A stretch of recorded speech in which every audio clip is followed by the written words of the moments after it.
আমার কাছে যদি জিজ্ঞেস করা হয় পৃথিবীর সর্বশ্রেষ্ঠ খাবার কি, তাহলে চোখ বন্ধ করে একটাই কথা মাথায় আসবে, যার আর কোনো তুলনা নেই।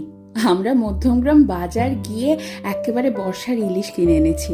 একটু নুন আর হলুদ মাখিয়ে সর্ষের তেলে ভেজে নিয়েই সাথে গরম ভাত, কাঁচা লঙ্কা আর ইলিশ মাছ ভাজার তেল। সত্যি কথা বলো, বাঙালির কি আর কিছু লাগে? এই দিয়ে তো পুরো প্লেট খালি।